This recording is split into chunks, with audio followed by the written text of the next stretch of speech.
Ahora nos visita la ministra del Interior, Carolina Diego Toá. ¿Cómo se evalúa la gestión en seguridad durante el 2022 y cómo se proyecta en 2023? Ministra, ¿cómo está usted? Muy bienvenida. Muchas gracias, buenos días. A ver, de hecho me tocó cubrirlo varias veces en La Moneda, los anuncios sobre seguridad con esta suerte de consejo muy ampliado, donde terminaron involucradas 17 reparticiones de gobierno en un plan de seguridad integral que todos los especialistas en el tema habían alabado bastante. Se incluyó a la Directemar, la Marina Mercante, la Dirección General de Aeronáutica Civil, Comando Conjunto, Aduanas, por ejemplo, por supuesto Carabineros y la PDI, y un sinnúmero de organizaciones, la Unidad de Análisis Financiero para seguir el rastro del dinero. ¿Cómo ve el acuerdo o el proyecto de ley al que se llega con este consejo? A ver, primero, Rafael, es el Estado Mayor Conjunto. El Comando Conjunto es otra cosa. Perdón, tiene usted bastante toda la razón. Más terrorífica. Tiene usted toda la razón. Sí, disculpe. a ver, hay muchas iniciativas avanzando en materia de seguridad. Una es a la que hace referencia, que es la que ha decidido y propuesto, y el presidente ha aprobado, la política contra el crimen organizado. No toda la política de seguridad es crimen organizado. Hay muchas otras dimensiones. Hay, por ejemplo, la política de prevención, hay el crimen común, hay el mejoramiento de los espacios públicos, pero el crimen organizado es muy importante porque es en el fondo ese tipo de criminalidad más violenta, más preparada, que tiene más armas, que causa más daño. Entonces, para hacer esa política se hizo un trabajo durante largos meses, esto empezó en mayo, con todos esos organismos, todas las policías, la Fiscalía, el Estado Mayor Conjunto es como las Fuerzas Armadas, están ahí Directemar, Impuestos Internos, la UAF, que es la Unidad de Análisis Financiero, Gendarmería, Aduanas, todos juntos elaboraron esta política y el presidente la presentó. Pero esa política va acompañada de una legislación que está en el Parlamento, que está fortaleciendo las herramientas que tenemos legales para combatir este tipo de crimen, va acompañada también con un modelo de gestión, porque en todo el país están funcionando estos consejos contra el crimen organizado que funcionan a nivel regional y nacional, coordinando todos estos organismos, ¿no? Como el crimen organizado es bastante más complejo y elaborado que la delincuencia común, requiere de parte del Estado una cosa más articulada, más coordinada. Entonces estos consejos se sienta la PDI, Carabineros, la Fiscalía, Impuestos Internos, a coordinar tal acción, a intercambiar información.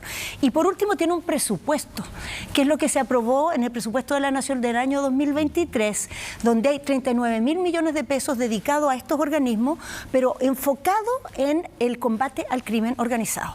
Esa es la estrategia de crimen organizado. Pero paralelo a eso está este esfuerzo que hemos estado haciendo para hacer un acuerdo político de toda la política de seguridad, incluyendo crimen organizado, pero más amplio que eso, para tener una agenda legislativa, para tener políticas, digamos, más de gestión propiamente, decisiones administrativas que cuenten con el consenso de todas las fuerzas políticas y den cuenta de una visión de Estado, más allá del gobierno, para enfrentar los desafíos de seguridad que tenemos en el país. Diputados de la UDI anuncian que se bajan de la mesa de negociación tras el indulto a 13 personas anunciado ayer por el presidente Gabriel Boric. Eso significa, ¿en qué medida afecta tanto a la política como a las decisiones sobre legislación y agenda legislativa respecto de este tema, seguridad? O sea, yo creo que sin duda afectaría a las personas, en el sentido que todos los acuerdos que se han ido construyendo, que son muy amplios y muy importantes en temas muy sentidos, respecto a las víctimas, respecto a la prevención del delito, a cómo controlarlo, a cómo sancionarlo, a cómo fortalecer las instituciones, a cómo fortalecer las policías. El hecho de que no existe un acuerdo en esas líneas que ya habíamos en gran parte consensuado, quedaban algunos temas, pero había mucho avance, significa que, claro, el gobierno puede seguir impulsando esas medidas, puede tomarlas como propias y sacarlas, digamos, como iniciativa de gobierno, pero todo lo que es solo de gobierno y no es un acuerdo amplio, es más complejo de implementar, es más lento de implementar, se traba más en el Parlamento, y desde ese punto de vista, para la expectativa ciudadana de que en seguridad trabajemos unidos y tengamos un norte común, claro que sería un costo bastante grave que no lográramos sacar adelante este acuerdo. Ahora, yo entiendo que a propósito de la decisión que tomó el presidente, puede haber reacciones en un primer momento, declaraciones como las que se escucharon. Pero también espero que eso decante con las horas, ojalá con las horas, o si no con los días, y que volvamos a sentarnos, porque los desafíos de seguridad no van a desaparecer y la necesidad de trabajar juntos sigue siendo fundamental. Y los acuerdos que tenemos no podemos desperdiciarlos, son demasiado importantes. Tenemos que transformarlos en un trabajo que permita a los ciudadanos ver respuestas comunes y no solo peleas en materia de seguridad. Cuando ustedes conversan con la oposición sobre el tema particular de los indultos, ¿alguien le hace presente a la oposición que el presidente Piñera indultó a 14 y 24 personas en sus periodos presidenciales? Entre ellos el fiscal Torres, de horrorosa memoria en la violación a los derechos humanos, a 18 personas condenadas por tráfico de estupefacientes, porte ilegal de armas y delitos menores. ¿Alguien saca a colación que esto es una prerrogativa, un tanto monárquica, estamos de acuerdo, pero una prerrogativa de los presidentes y que ha sido usada por todos los presidentes, incluyendo el presidente Piñera, elegido por la oposición hoy día? Bueno, la verdad es que como esto es una prerrogativa del presidente muy personal, es como parecido a cuando los presidentes hacen cambios de gabinete, ¿no? No pasa por ningún lado, es una decisión propia que toma en conciencia el presidente de la República. Esto no ha sido objeto de conversaciones previas con la oposición. ¿Y con el gabinete político? No. Con el gabinete político, ¿se refiere al comité político? Sí. O sea, el presidente ha contado la decisión que tiene, pero no es algo que se discuta o se resuelva, es una decisión suya, una prerrogativa muy personal, y ciertamente una vez que el presidente tomó la decisión además que se sabía de antemano que venía, porque esto no es algo que el presidente ha ocultado, ¿no? Siempre ha dicho cuál es su opinión en esta materia. Cuando los chilenos y las chilenas lo eligieron una persona que tenía un pronunciamiento claro sobre esto. Pero bueno, ahora que la decisión se tomó, y se ejerció esta facultad, van a darse todas esas conversaciones. Y yo creo que es importante pasar las primeras horas y esas reacciones que se pondere esto con más calma, ¿no? Porque además yo creo que la decisión que tomó el presidente obedece a una mirada también de dejar atrás el quiebre que fue el estallido, y ese dejarlo atrás va a necesitar muchos más elementos, donde sí vamos a necesitar ponernos de acuerdo. Parte de dejar atrás el estallido es ponernos de acuerdo en una reforma tributaria para mejorar la cobertura de derechos sociales. Parte de dejarlo atrás es ponernos de acuerdo en un proceso constitucional. Parte de dejarlo atrás es también este esfuerzo que estamos haciendo en seguridad, porque claramente el estallido mostró un desfonde de las instituciones y de los límites, ¿no? Y cuando el presidente toma esta decisión, lo hace con un juicio que él tiene personal, que lo tiene hace mucho tiempo, de que para reconstruir esa paz social este gesto es necesario, pero no es suficiente. Y como no es suficiente, nos requerimos todos para esas otras cosas. Y efectivamente, otros presidentes han ejercido esta facultad de manera mucho más amplia. O sea, el presidente Boric está en su primer año, pero no tiene previsto, no hay ningún plan de otros indultos, no hay carpeta de otros indultos, por decirlo así. Y presidentes anteriores siempre ejercieron esto en números mucho más amplios, salvo la presidenta Bachelet en su primer mandato, en números mucho más amplios. Y en el caso del presidente Piñera, efectivamente, varias de las personas que él indultó son personas que tenían condenas contra delitos de lesa humanidad, y ciertamente a muchas personas no nos pareció correcta esa decisión, pero entendimos que era una prerrogativa de él. Y pudimos decir nuestra opinión sobre eso, pero no trancamos la discusión. Yo, al menos si alguien lo hizo, no hubiera estado de acuerdo, de los temas que el país necesita. Eso es lo que está haciendo la oposición hoy, trancar la discusión. Es que yo espero que no lo haga Rafael. No voy a hacer escalar esto, porque yo espero que estas reacciones primeras después se ponderen y nos sentemos nuevamente. Porque lo que se ha logrado construir es demasiado importante para dilapidarlo, y es demasiado importante para la gente, no para nosotros, no para que nos tomemos las manos y firmemos y nos saquemos una foto. Es importante para que avancemos en los temas de seguridad. Durante mucho tiempo, largos años, los temas de seguridad han estado en el tope del interés ciudadano y en el tope del debate público. No es que no se han discutido, pero se han discutido de una manera infructuosa, una forma que no lleva a ninguna parte, que es para recriminarse, para apuntarse unos con otros, sin construir realmente soluciones. Aquí hay una posibilidad de construir soluciones, y yo espero y confío que ese compromiso con los chilenos y las chilenas se sobreponga a este impasse que se dio a propósito de la decisión presidencial. A propósito de ello, hay un libro de la periodista Josefa Barraza que se llama Los Intramarchas, donde se da cuenta de algunos juicios que se hicieron donde la policía actuó sin orden de la Fiscalía y con pruebas que fueron obtenidas sin cadena de custodia, lo cual pone en tela de juicio varias de las condenas que hay en este caso, y un tercio de las cuales está en este libro, de las condenas, no, de los indultos posteriores a las condenas. Ahora bien, tomando en cuenta antecedentes como estos, que el Ministerio del Interior supongo que conoce, y una, digamos, campaña de algunos sectores que han convertido el estallido social en una muestra delictiva o se esfuerzan en hacer del estallido social un mero hecho delictivo, un mero hecho policial, que por supuesto al legitimar el estallido social se deslegitiman sus peticiones, sus exigencias, sus demandas, y eso nos lleva a la conclusión de que no hay para qué cambiar nada, digamos. ¿Es posible que esos sectores provoquen obstáculos en esta gran agenda de cambios que tiene el gobierno, que parte por la reforma tributaria, pero que inmediatamente después viene la reforma de pensiones, que son, yo diría, de los pilares más básicos de una seguridad social que se pueda llamar como tal?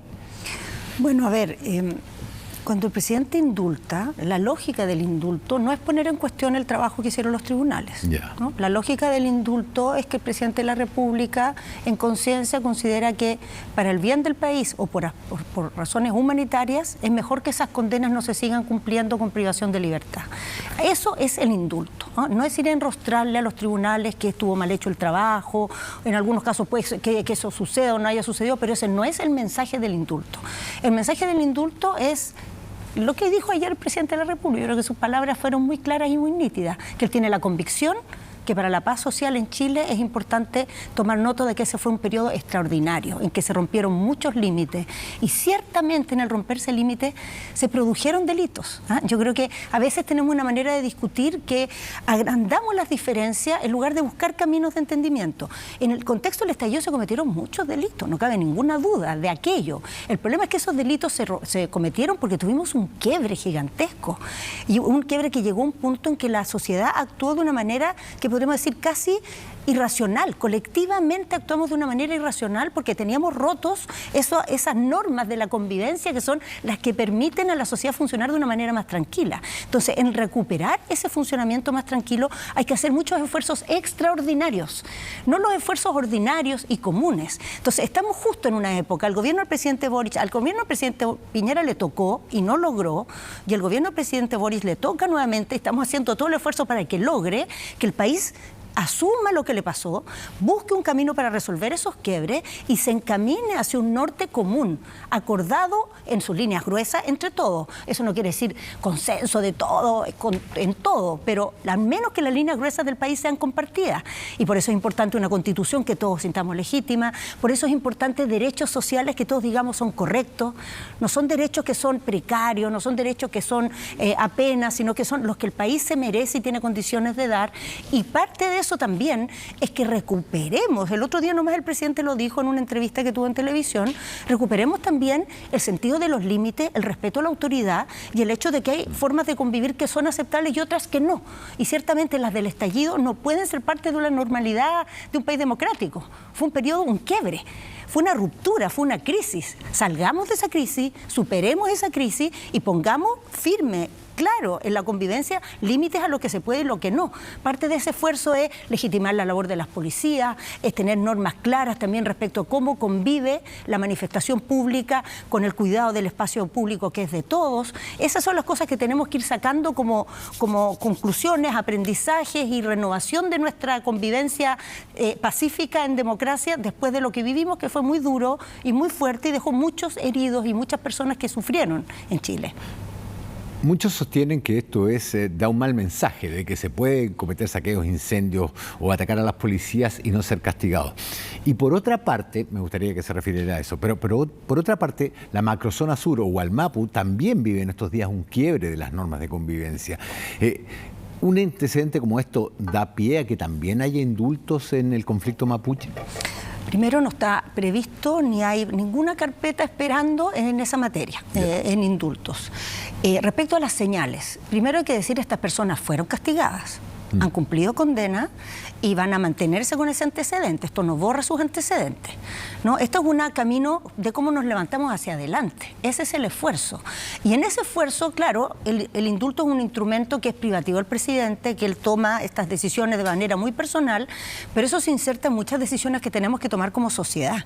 Y dentro de esas decisiones que tenemos que tomar como sociedad es que al mismo tiempo que somos claros y firmes en hacer valer la ley, nos tenemos que hacer responsables de los quiebres que llevaron a que esos límites se rompieran de esa manera, ¿no? Entonces, por ejemplo, en el caso de la Araucanía, estamos siendo muy duros en perseguir las bandas que hacen tráfico de madera, en perseguir los atentados, en buscar que se sancionen las responsabilidades, pero entendemos que a la vez hay que resolver el conflicto que generó condiciones propicias para que estas bandas se desarrollaran, ¿no? Un conflicto que por largo tiempo ha estado ahí y el Estado no ha logrado resolver. Entonces también vamos a trabajar en eso y también vamos a trabajar, y esas son las tres patas de nuestro plan, ¿no? La seguridad, el diálogo político para resolver el conflicto de fondo y tercero, la presencia del Estado y cerrar las brechas que hay ahí, porque es una región que por distintas razones, no las vamos a analizar aquí, pero es una región que es la que tiene más pobreza del país, que tiene más déficit de agua potable, que tiene menos caminos pavimentados. Entonces, si uno quiere resolver ese problema, tiene que hacerse cargo de esa deuda. Entonces, ahí hay un esfuerzo como sociedad de tomar los problemas integralmente. Y yo creo que en el estallido es lo mismo. En el estallido tenemos que tomar todas las dimensiones de lo que ahí hubo y que la justicia actúe y se ejerzan las condenas. Así uno de ellas. Estas personas fueron condenadas, han estado presas, varias de ellas por varios años. No quedaron sin castigo.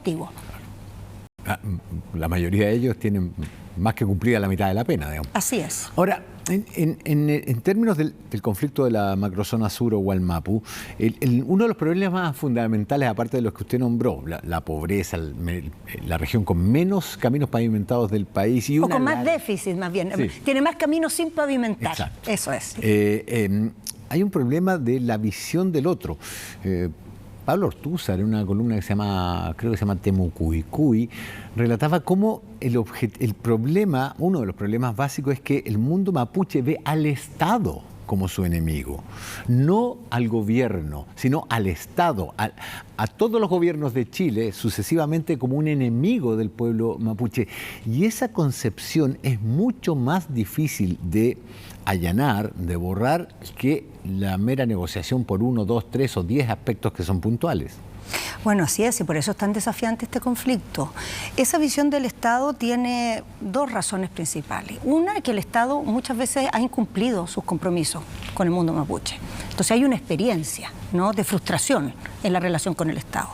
Pero otra es que el mundo mapuche tiene una manera de organizarse que no contempla la idea de poderes centrales, sino de poderes descentralizados. Entonces, culturalmente, esto no es fácil, esta relación. Que sea fácil, que sea difícil, perdón, ¿quiere decir que no es posible? No, yo creo que es totalmente posible, pero requiere un trabajo de Estado, tal como lo has dicho, Rafael, y hasta ahora no lo hemos tenido. Hasta ahora lo que tenemos es que cada gobierno hace unos planes, unos proyectos, hace unos gestos, después se va al gobierno, después viene otro, hace otro tipo de proyectos, y aquí lo que tenemos que lograr, ese es el esfuerzo del diálogo político que va a partir el próximo año, o sea, mañana. No, pero es en marzo. En marzo se va a anunciar esta comisión que va a conducir este esfuerzo. Y también es el esfuerzo del programa Buen Vivir, que hoy día es un programa del gobierno, pero lo vamos a llevar al Congreso para que sea un programa de Estado, que ya no sea el gobierno de turno o la musculatura del presidente que está pasando por ahí, o la motivación o el ánimo, la vocación que tenga, sino que sean compromisos del Estado de Chile con el pueblo mapuche, que tengan metas, que tengan claridad, que tengan un horizonte y que nos hagamos cargo de verdad, esta vez, de no fracasar, de no incumplir, sino de llevar adelante lo que comprometamos. Porque efectivamente hay desafíos grandes ahí, pero hemos visto y pensamos que para el diálogo político eso va a servir, cómo son las experiencias de otros países. Y otros países han logrado salir adelante de diferencias de este tipo, no de borrarlas del mapa, pero de manejarlas de una forma mucho mejor, sobre la base de tener un itinerario y un horizonte acordado y que se cumpla. Acordado quiere decir con amplio acuerdo y que se cumpla, que se proyecte en el tiempo y se mantenga esa decisión, no se eche para atrás. Sí, pero para eso necesariamente se debe dialogar. Yo recuerdo que los acuerdos de Viernes Santo con el IRA se hicieron conversaciones incluso en los baños de los estadios para tener una cobertura de que nadie lo supiera, digamos. Aquí en Chile no hemos podido hacer eso, una ministra perdió su cargo por intentarlo y por otra parte, parece que hay sectores con los cuales simplemente no se puede dialogar. Hay sectores que todavía no quieren, capaz que en algún minuto tengan esa apertura, pero hay muchos y mayoritarios sectores que quieren.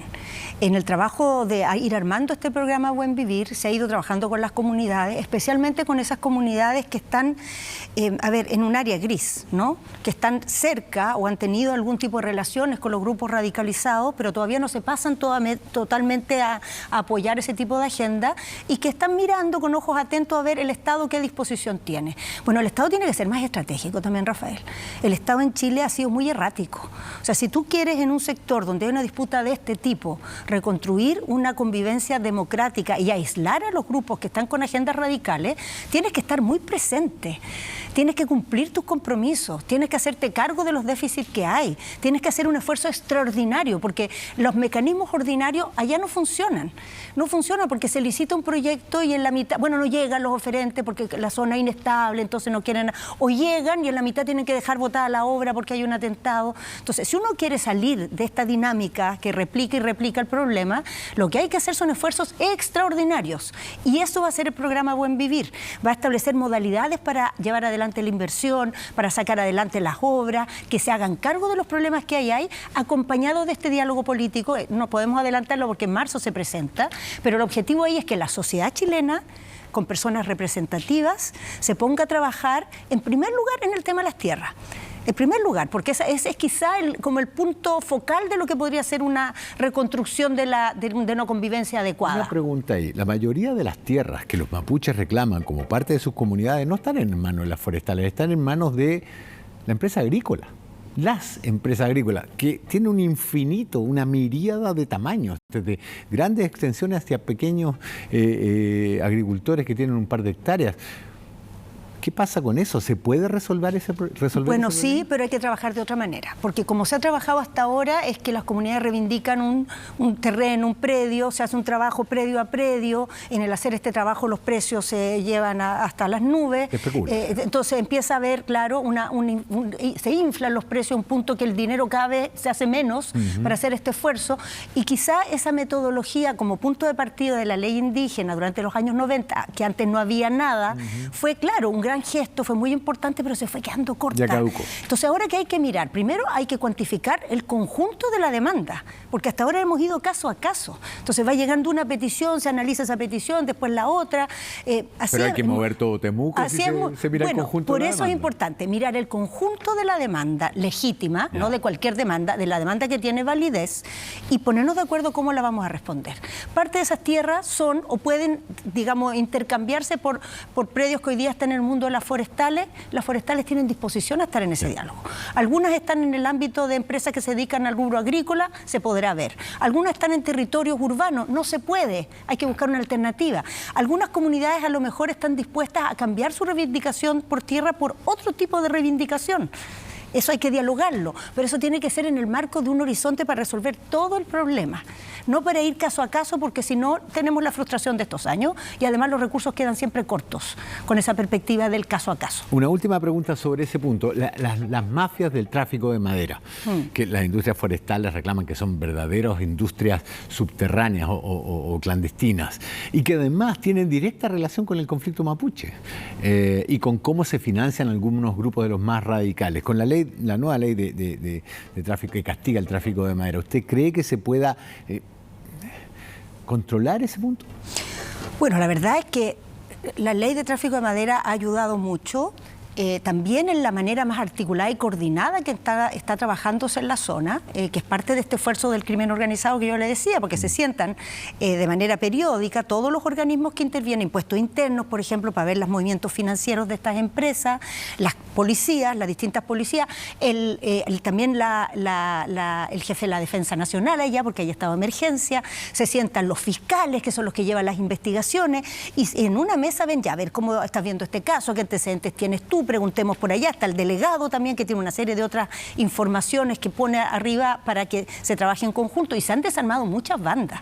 Y algunas de estas bandas, claramente ha quedado establecido que hay un vínculo entre robo de madera y dirigencia política, digamos, de la causa mapuche. Pero muchas otras bandas se ha visto que nada que ver. Claro. Hay gente que no tiene nada que ver, que no tiene ningún componente político de la causa mapuche, que están dedicados a este negocio. Y que quizá el revoltijo, digamos, que hay en la zona les favorece. Claro. Y además muchos se pueden disfrazar de causa mapuche y en realidad están actuando con fines solamente lucrativos. Ahora empieza a pasar, así es el crimen organizado, claro, ¿no? Empieza a pasar, por ejemplo, que también estas bandas requieren armas. Entonces, para tener armas se relacionan con otro tipo de bandas que se dedican al tráfico de armamento. Y ahí tú empiezas a ver que hay redes y así es como funciona el desbaratamiento del crimen organizado. Tú agarras un hilito, pero no te quedas con el hilito. No actúas al final el día de la operación, sino que ves para atrás, ¿no? Y para atrás empiezas a encontrarte sorpresas. Empiezas a encontrarte con verdaderas empresas que están en este negocio. O puedes llegar a encontrarte incluso empresas legítimas que se mezclan en algún punto de su operación con este tipo de actividades ilegales. Entonces, ese Estado que está preparado para ese tipo de criminalidad, que tiene esa inteligencia, también estamos en el Parlamento discutiendo, parte del acuerdo es destrabar el proyecto de inteligencia, que yo espero que lo logremos porque es fundamental, te va a permitir tener condiciones, tener espaldas, tener las capacidades, porque el Estado chileno no estaba hecho para este tipo de crimen, estaba hecho para el crimen común, el asaltante en la esquina. Esa era nuestra mentalidad y ese era nuestro perfil de delito. Hoy día tenemos este delito en todo el mundo. Pasó una cosa que es bien difícil explicar, quizá, digamos, la investigación con el tiempo nos va a dar las razones, todavía no sabemos las razones, pero sabemos el fenómeno. Después de la pandemia el crimen organizado creció en todo el mundo. En todo el mundo está habiendo una explosión de armas y de narcotráfico. En Chile se mezcla además con que llegaron, aprovechándose del flujo migratorio, llegaron bandas criminales mucho más sofisticadas de las que teníamos en Chile. Pero eso no es un fenómeno aislado de Chile. No empezó en Chile ni es exclusivo de Chile. Pero lo que sí es de Chile es que nuestro Estado no estaba habituado a esto. Y ahora tiene que prepararse en tiempo corto y en eso es en lo que estamos trabajando. Los incendios en el sur. En el sur, en el centro. Su ministerio tiene esa característica. Cualquier cosa puede llegar hasta el Ministerio del Interior. ¿Cuántas evacuaciones? ¿Cómo están trabajando con las autoridades locales? ¿Se prevén grandes evacuaciones para las próximas horas o días? Bueno, es que tenemos varios incendios que están en el entorno de zonas habitadas. Se han declarado, de hecho, varias emergencias que implican evacuaciones, pero hasta anoche, última hora, no teníamos casas afectadas, pero ciertamente en esas condiciones es posible que las tengamos. Afortunadamente hoy día las condiciones del clima son mejores. Iba a bajar la temperatura y probablemente eso podía hacer más fácil el combate al fuego, pero más allá de los incendios de hoy o de ayer, la perspectiva para esta temporada es compleja, porque bien es un verano caluroso, se prevé caluroso y producto de que fue lluvioso, hay mucha maleza, hay mucho pasto y eso es como el combustible más fácil de los incendios. Entonces requerimos aquí mucha responsabilidad. O sea, yo creo que con el tiempo vamos a tener que considerar que cuando hay estas condiciones de este tipo que hacen tan fácil el desarrollo de incendios de gran escala, las conductas, digamos, negligentes tienen que ser un poco como conducir con alcohol. Aunque tú no choques con nadie, si te pillan conduciendo con alcohol es algo grave. Bueno, si te pillan, no sé, haciendo una fogata, tirando una colilla, cuando hay estas condiciones, tiene que ser un delito. Es un delito porque es como andar con un arma cargada en medio de un polvorín. Realmente las condiciones son demasiado propicias para que se generen incendios. Y la otra cosa que vamos a tener que hacer, que cuando el incendio está, todo el mundo tiene ganas, pero después cuando se apaga, todo el mundo se le quita la energía, es tomarnos en serio la planificación del territorio.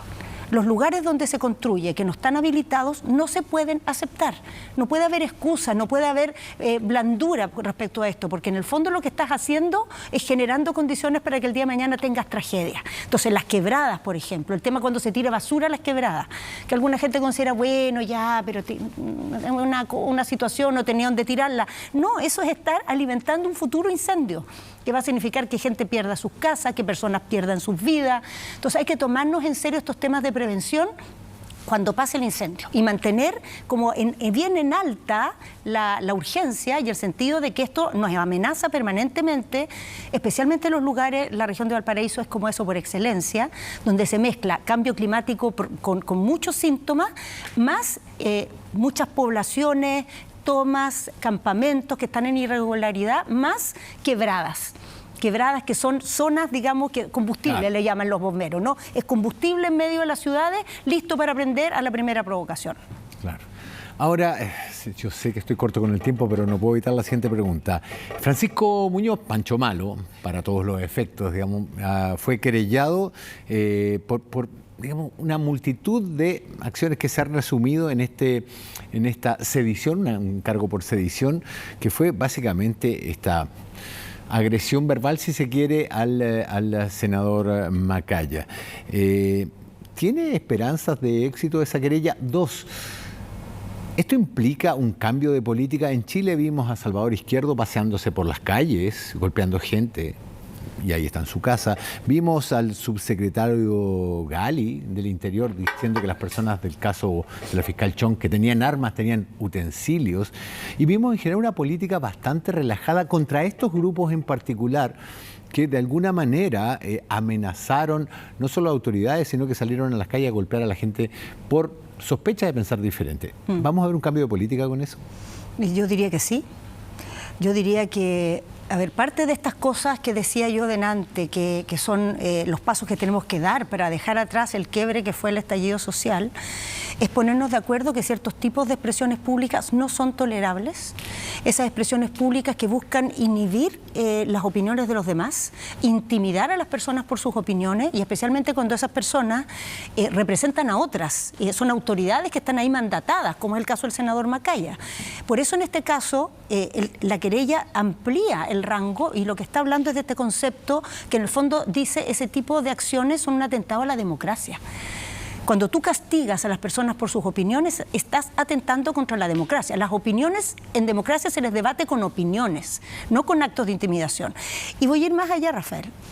Estamos elaborando, analizando en profundidad la actuación de este grupo que se mueve en bicicleta. Bueno, lo voy a llamar un grupo ciclista porque el ciclismo es una causa que tiene unos contenidos de humanidad, no tiene estos contenidos de amenaza e intimidación. Se mueven en bicicleta y han en distintas oportunidades atacado a distintas personas, han ido a hacer funas a sus casas. El último fue Cristian Barque. El último fue Cristian Barque. Bueno, estamos investigando en profundidad también qué hay detrás de esto, porque tampoco eso es tolerable.